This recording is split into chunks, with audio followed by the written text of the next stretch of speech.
Olá, bem-vindos a mais um programa Arte da Guerra com o embaixador Francisco Seixas da Costa.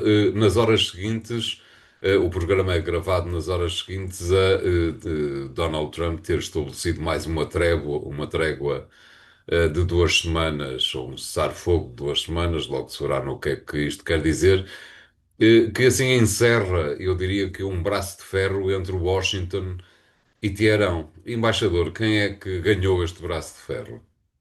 Essa é uma pergunta de US$ 1 milhão de petrodólares, porque só poderemos ver isso daqui a uns tempos. A sensação que se tem depois desta semana atribulada e praticamente, e lá iremos já, digamos, que passou todos os limites, nomeadamente em termos da linguagem utilizada por Trump, e isto não pode ser esquecido, é uma trégua muito frágil, vale a pena dizê-lo, para não alimentar quaisquer esperanças excessivas. Mas o que é importante é parar a guerra, e, portanto, só isso já é uma boa notícia. Esta trégua segue-se a cerca de uma semana, no fundo, uma semana e pouco, de declarações, de certo modo contraditórias de Trump, mas que no fundo desencadearam e desembocaram num ultimátum. Num ultimátum que tinha uma forma, eu diria, praticamente inédita ao nível daquilo que é a linguagem de um chefe de Estado de um país civilizado, para sermos muito claros. A ideia é que se os iranianos não se comportassem como Trump queria, haveria uma eliminação de uma civilização completa, que era a civilização iraniana. Isto foi dito pelo presidente da potência à qual nós estamos ligados, vale a pena dizer, o mundo ocidental está ligado não necessariamente ao nível de uma espécie de partilha de poder, mas ao nível de uma partilha de princípios e direitos que não são compagináveis com este tipo de linguagem. Este tipo de linguagem provocou um isolamento de Trump no quadro mundial.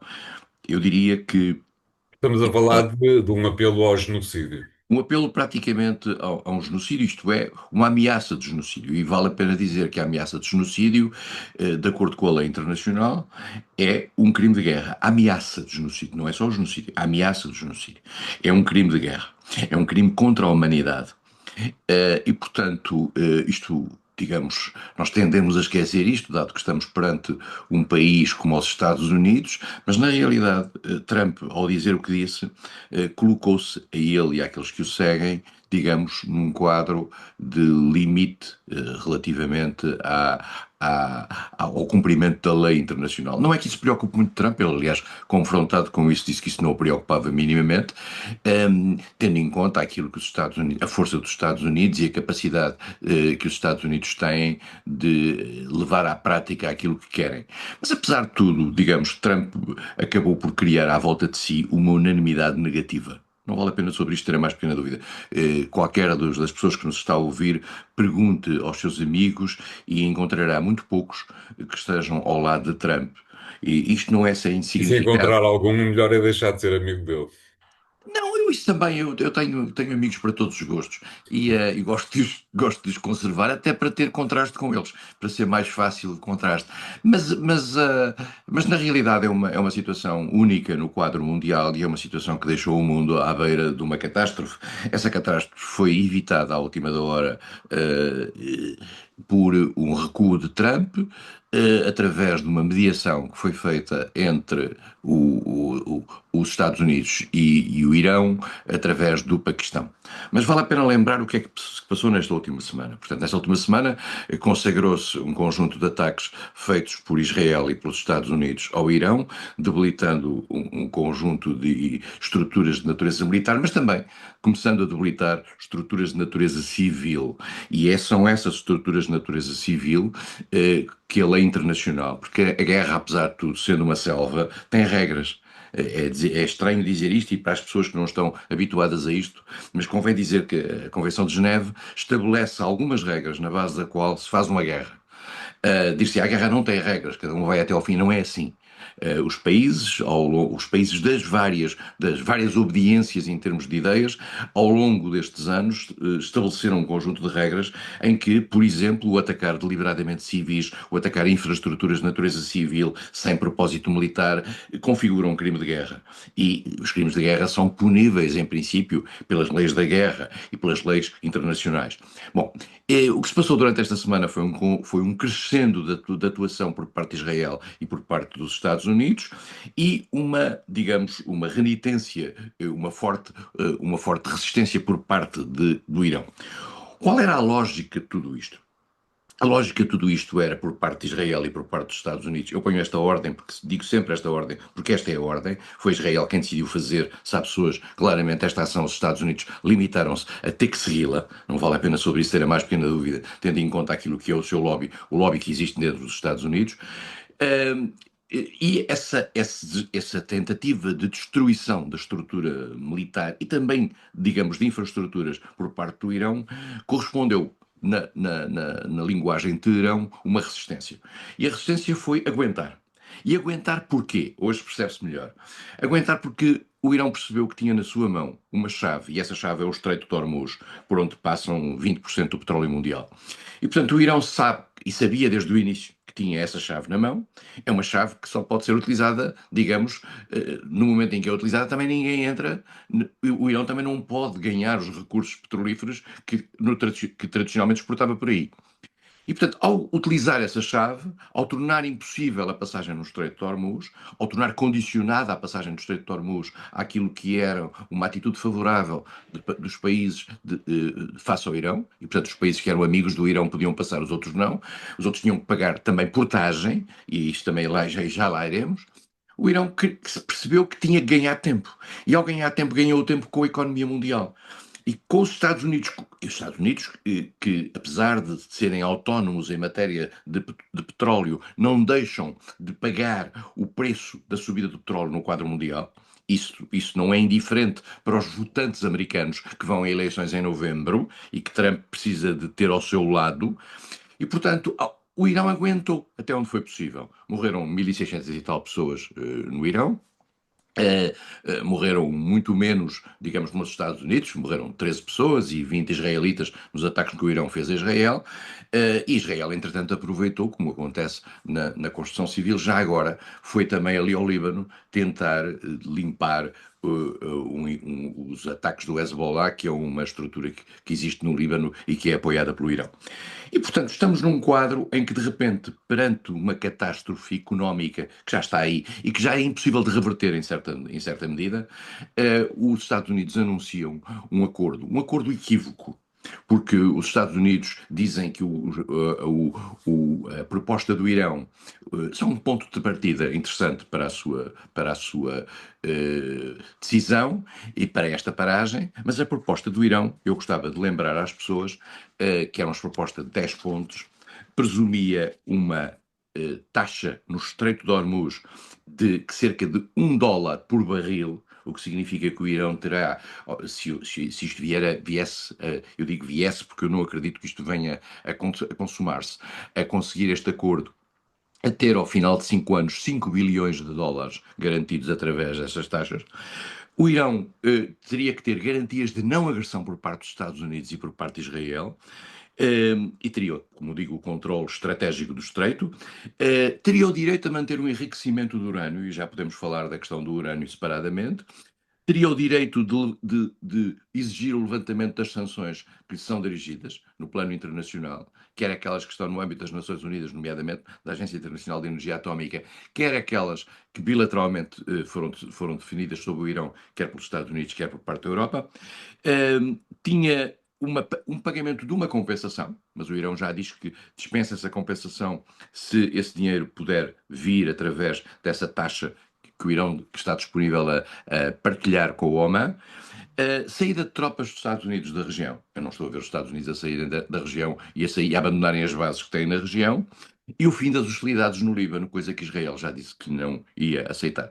E, portanto, perante estas condições, perante o equívoco destas condições, os Estados Unidos e o Irão aceitou, o Irão diz, eu só aceitei uma parte. Portanto, é assim, normalmente, que se faz em diplomacia uma tentativa de acordo, isto é, a chamada ambiguidade diplomática. Um diz uma coisa, outro diz outra, faz-se de conta que ambos estão de acordo e para-se a guerra. Isto já não é mau. Isto já não é mau porque o pairar a guerra tem algum efeito até psicológico sobre as partes. E, portanto, é nisto que estamos, mas volto a dizer, isto é uma trégua muito frágil, ao que parece, será negociada por parte dos Estados Unidos a partir de agora por alguém que era contra esta guerra, que é J.D. Vance. Estas são as informações à última da hora, o que são interessantes, o que é interessante, e por parte do Irão serão chefiadas, em princípio, pelo presidente do Parlamento, o nome é Ghalibaf, que teria sido já identificado há uma semana, para aí, por Trump, como a figura, o interlocutor possível. E, no fundo, consideraria aquilo que Trump achava que era a mudança já de regime dentro do Irão. Não me parece que isto afete, digamos, a capacidade decisória dentro do Irão. Nós sabemos que os Estados Unidos e Israel já liquidaram alguns dos grandes chefes do Irão e, particularmente, o líder Khamenei Filho estará bastante debilitado, ou não estará morto, mas estará bastante ferido. E, portanto, os Estados Unidos conseguem, de facto, ir longe naquilo que é o isolamento da liderança política ou militar do Irão. De qualquer maneira, uma coisa é clara: o regime continua. Isto não são boas notícias para aqueles que dentro do Irão, por exemplo, queriam uma evolução democrática, porque isto vai dar um sopro de nacionalismo e de defesa nacional fortíssima, que naturalmente é incompatível com quaisquer avanços contra o Irão. Além disso, vale a pena dizer, como anedota no fundo disto tudo, os Estados Unidos municiaram os curdos para levarem armas para o Irão, para a revolta contra o regime. Ora bem, aparentemente os curdos roubaram as armas e levaram as armas. E Trump está furioso com isso, porque no passado o distribuir armas por movimentos insurgentes, como aliás aconteceu com os talibã no Afeganistão, e já tinha acontecido e acontece noutras áreas do Médio Oriente, essas coisas são sempre muito polémicas e muito fáceis de diversificar a entrega das armas. Portanto, estamos nesta trégua frágil. Volto a dizer, é uma boa notícia que haja trégua. Exatamente. Obrigado, embaixador. Vamos fazer aqui o primeiro intervalo do programa de hoje para, na segunda parte, continuarmos sob o tema do Irão. Até lá. Obrigado.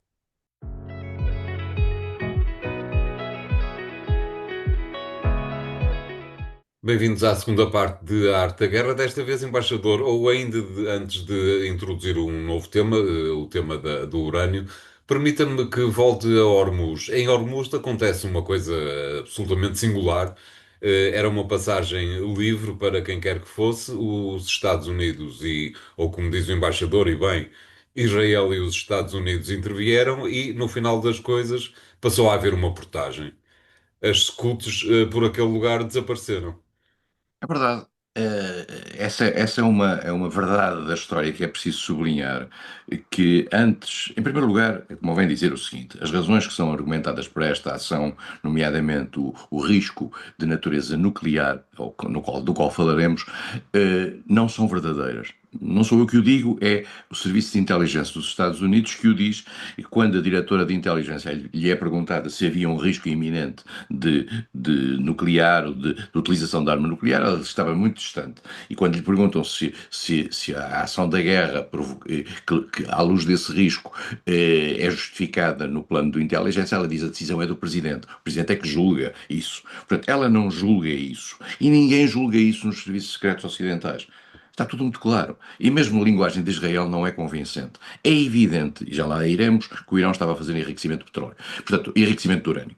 Dito isto, convém que fique claro que a justificação para esta guerra isto é uma guerra de natureza preventiva que o Israel decidiu lançar para evitar ter que se confrontar no futuro com um Estado, digamos, desagradável para as suas estratégicas. E por outro lado, também sabia que tinha ao seu lado, não medindo provavelmente os custos, a Arábia Saudita, que vivia preocupadíssima com o Irão. E portanto achou que tinha ali uma oportunidade utilizando um presidente americano que estava comprado comprado, não quero utilizar uma expressão no sentido comercial, mas com Trump tudo é possível, comprado para esta decisão, e com a Arábia Saudita, digamos, a aproveitar também a circunstância para poder ter o Irão, digamos, debaixo de controlo, favoreceu essa ação.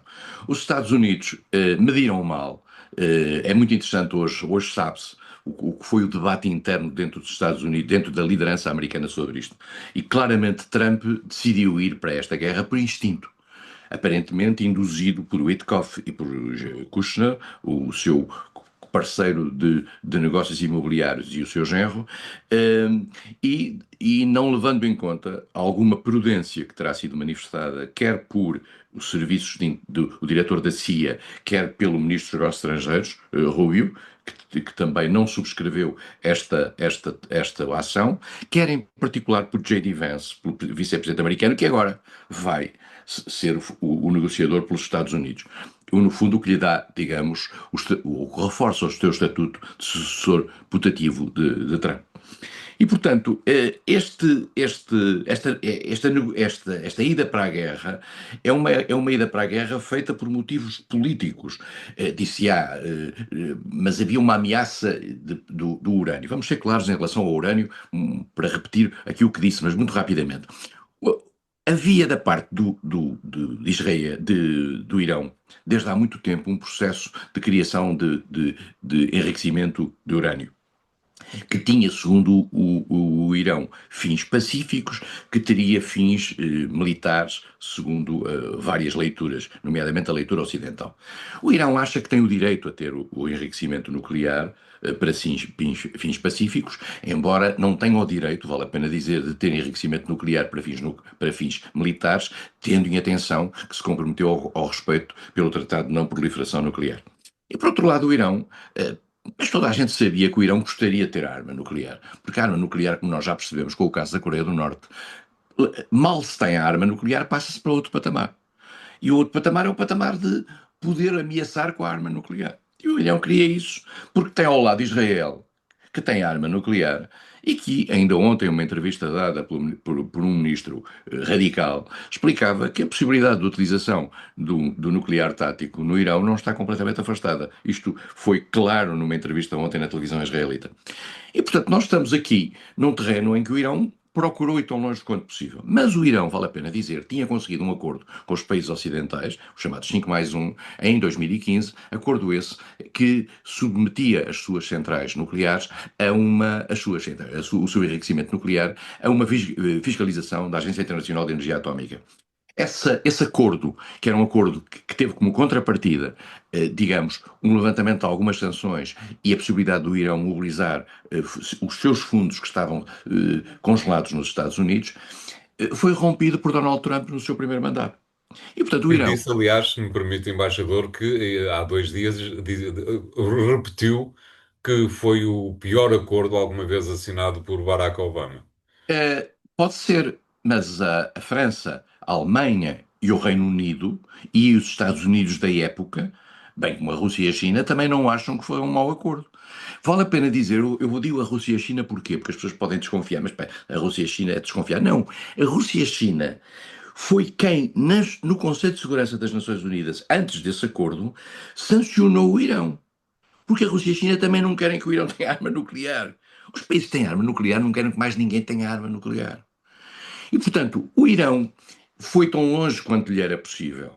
Assinou esse acordo. Esse acordo até foi difícil internamente, ao nível do poder político interno do Irão, a assinatura desse acordo. Os Estados Unidos romperam, o Irão encontrou um pretexto para ir mais longe. Mas o mais longe ainda estava bastante distante. O Irão tem 400 e não sei quantos quilos de material nuclear passível de utilização. Não se sabe bem se está. Trump diz que está debaixo de pó bom, se está debaixo de pó, se já tinha sido obliterado, como ele tinha dito, então não havia necessidade nenhuma de lá ir. Se eles não conseguiam lá ir, estava obliterado, mas não, apesar de tudo, depois de obliterado, ainda se pôs mais pó por cima.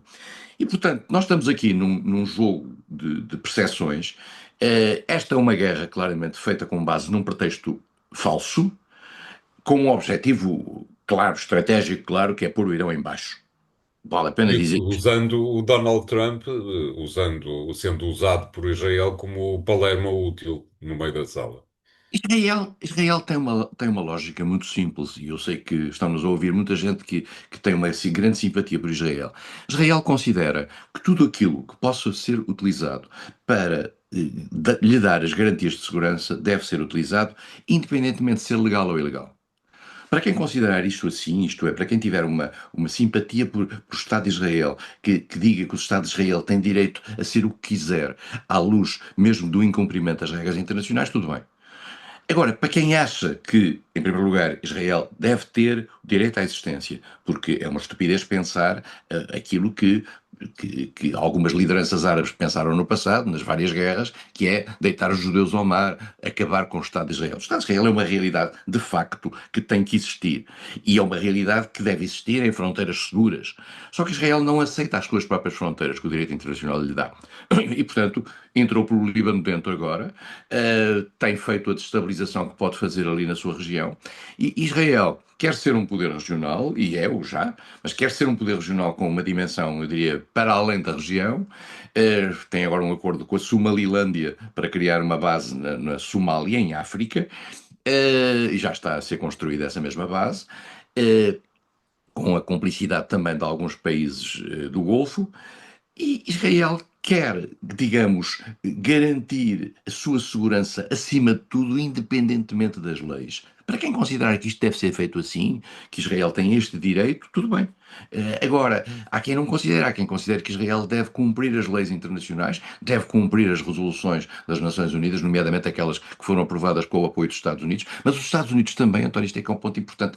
Nós hoje, quando falamos com o apoio dos Estados Unidos, mas que Estados Unidos? É que há uns Estados Unidos aos Estados Unidos que assinou o acordo de 2015 com o Irão e aos Estados Unidos de 2026 que denuncia esse acordo com o Irão. Portanto, nós não sabemos, nos Estados Unidos, nós não sabemos se o Estado, digamos, recupera a herança das anteriores administrações. Pela simples razão de que Trump insulta Biden, como nós temos visto, insulta Obama, a quem chama, quem chama Hussein, que é para lhe dar para dar um ar islâmico. E, portanto, estamos Barack Hussein Obama, e, portanto, estamos perante um Estado que não. Estamos perante essencialmente um líder, como é o líder dos Estados Unidos, que utiliza uma linguagem que eu sei que não é apoiado naturalmente por aqueles que estão ao seu lado, nomeadamente o grupo MAGA, Make America Great Again, que o elegeu. Vale a pena dizer que Trump, e lembrar sempre, Trump foi eleito por 70 e tal milhões de pessoas, o que significa, portanto, que este seu comportamento, esta sua atitude, à partida, tem um grande apoio nos Estados Unidos. Mas o facto de ter um grande apoio nos Estados Unidos não lhe dá nenhuma legitimidade fora das fronteiras dos Estados Unidos. Isso é que convém termos claros. Ninguém deu aos Estados Unidos uma espécie de carta de alforria para gerir o mundo. Os Estados Unidos assumem essa carta de alforria como assinada por próprio Trump. Mas nós temos que perceber que o mundo não tem obrigação de ficar sob a direção americana.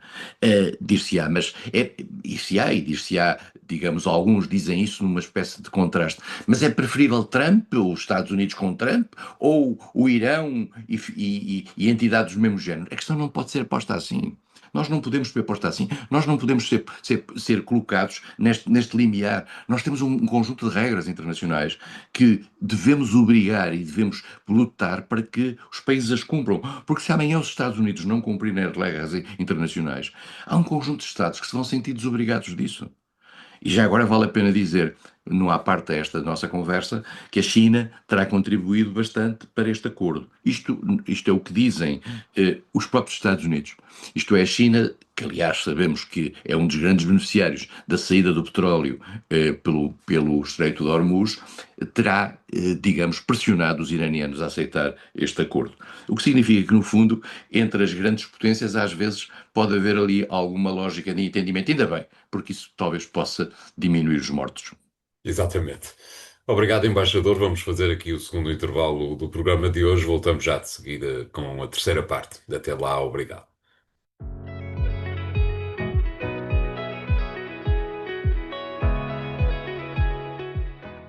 Bem-vindos à terceira parte de Arte da Guerra.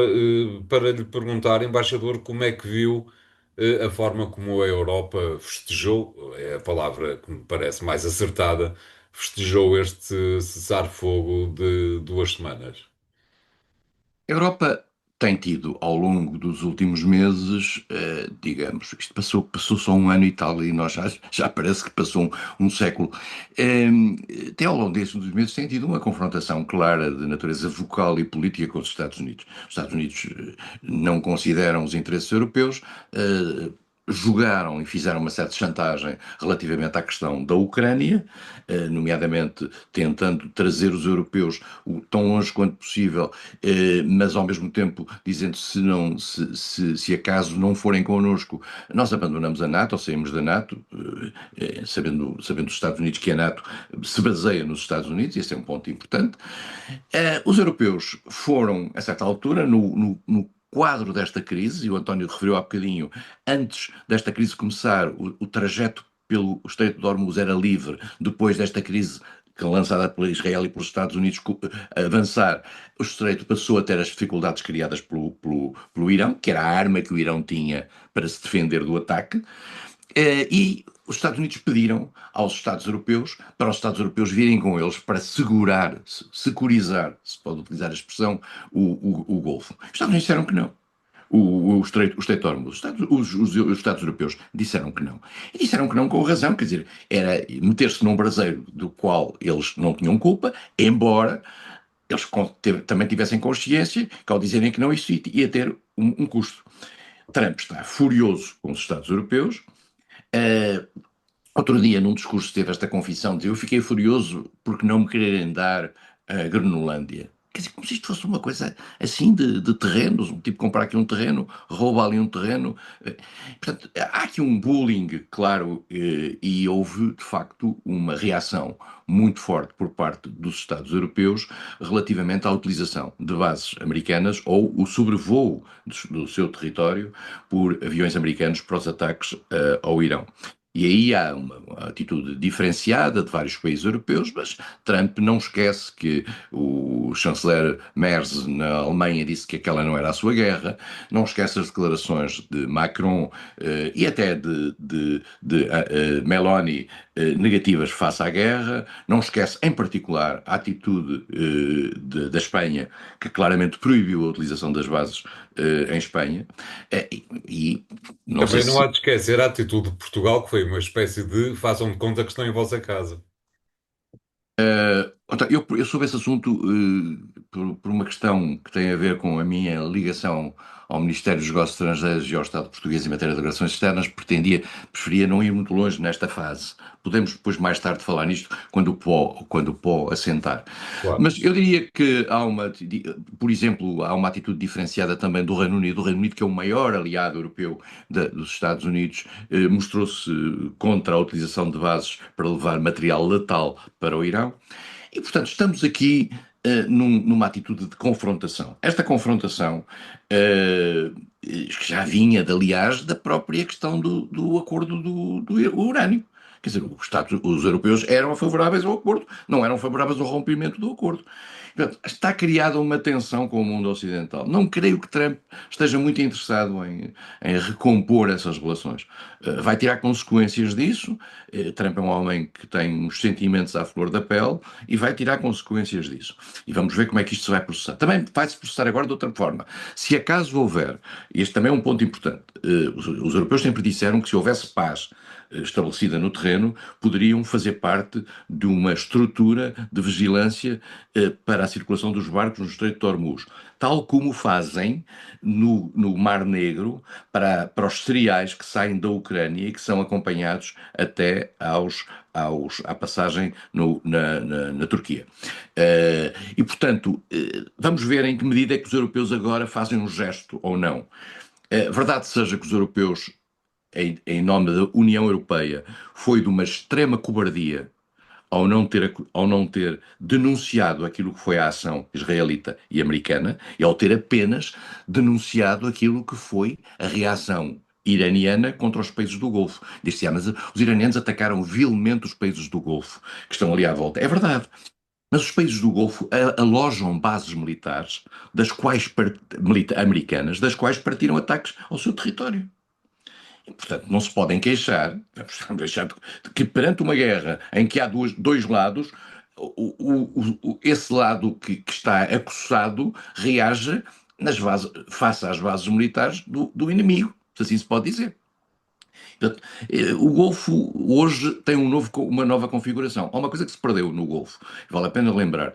Perdeu-se, digamos, uma, uma aproximação lenta que o Irão estava a fazer aos países do Golfo e que agora desaparece. O Irão vai ficar mais isolado e os países do Golfo vão ficar com um ódio ao Irão grande, até porque nós conhecemos todos, António, pessoas que andaram a passear pelo Dubai, a fazer férias no Dubai, a fazer férias. Hoje em dia, digamos, esse ambiente de uma espécie de Flórida dali desapareceu. E, portanto, pode ser que venha a recompor-se, mas, quer dizer, aqueles que iam passar férias ao Dubai, ou que estão lá a passar férias permanentes porque são riquíssimos, vão ter alguma dificuldade em utilizar. Não quer dizer que isso vá dar cabo da vida dos países do Golfo, eles têm muito dinheiro para poder viver de outra maneira. De toda a forma, mudou-lhes o padrão de vida. Isto vai criar uma acrimónia eterna relativamente ao Irão. A Europa, vamos ver como é que a Europa se comporta. A Europa pode aqui ter um gesto simpático. A União Europeia, nesse aspecto, foi de uma cobardia imensa. Nunca. Porquê? Porque não quer quebrar as pontes, eu percebo isso, quer dizer, mas apesar de tudo, há limites que a decência justifica, não justifica. Exatamente. Outra questão que me parece interessante, embaixador, eu gostava de ouvir a sua opinião sobre isto, tem a ver com o facto, e agora voltamos um pouco aos Estados Unidos novamente, tem a ver com o facto de Donald Trump e os secretários que lhe são mais próximos, nomeadamente aquele senhor que é secretário da Defesa, terem perdido uma enorme quantidade de tempo nos últimos 4 ou 5 dias a explicar até ao mais pequeno dos pormenores a forma como foram resgatados dois pilotos cujo avião foi abatido nos céus do Irão e que caíram no Irão. Foram resgatados, mas a administração passou horas a explicar como é que foram resgatados e explicou até à exaustão que os Estados Unidos não deixam ninguém para trás, que não permitem que qualquer soldado norte-americano fique do lado de lá das linhas inimigas. Isto não cheira um pouco a napalm, se é que me faço entender? Mas faz parte de uma psicologia americana muito velha. Lembras-te do filme Salvemos o Soldado Ryan? Exato. Isto faz parte de uma filosofia americana muito antiga. Our boys, our troops. Se repararem bem em qualquer discurso americano, do presidente americano, a parte final, May God bless you, May God bless our troops, May God bless America. Portanto, há uma tradição de orgulho e ao mesmo tempo de proteção das forças militares. No sentido de dizer, nós pedimos-lhes um sacrifício, mas depois estamos com eles até ao fim. E, portanto, mobilizamos o que for necessário, não sei quantas centenas de pessoas e aviões que foram destruídos para salvar a vida de uma pessoa. Isto é ao mesmo tempo contraditório porque está a morrer gente por todo lado do inimigo. Mas o inimigo não conta, o inimigo são números. Um próprio soldado é um elemento de reforço do patriotismo nacional. Faz parte da psicologia americana e faz parte, eu diria mesmo, nesta guerra, fez parte de uma tática para tornar esta guerra mais palatável por parte da opinião pública americana. No sentido de dizer, vejam, nós pomos as nossas tropas em algum risco, mas vamos lá buscá-las. Até ao Pois a fim. minha questão era exatamente essa, embaixador, porque, como toda a gente sabe, houve centenas e centenas de soldados que foram deixados para trás no Vietnã, e portanto esta explicação quase que me pareceu, digo eu, uma tentativa de explicar ao povo norte-americano que, atenção, esta guerra não está a levar-nos para situações próximas do Vietnã.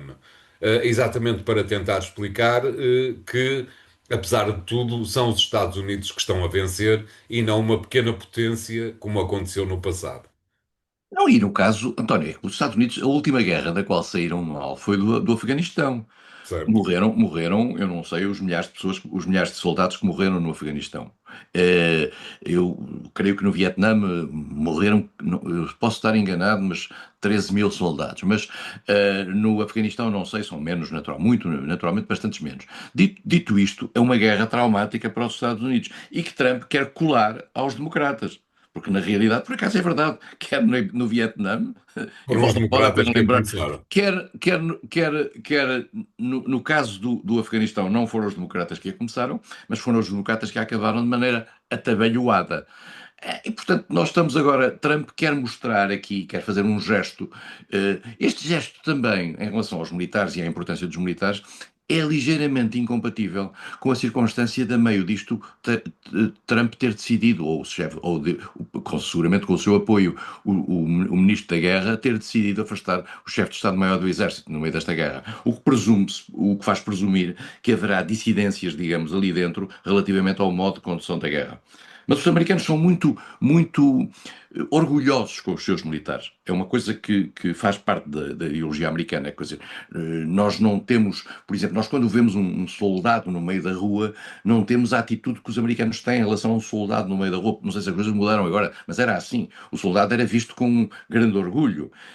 Nós cá há uma total e completa indiferença de ver alguém fardado ou não fardado. É uma coisa, não temos esse sentimento. Mas para um país que vive embrulhado em guerras, sistematicamente ao longo da história, é natural que tenha que passar a mão pelo pelo àquilo que são aqueles que dão esse mesmo pelo sentido da pátria.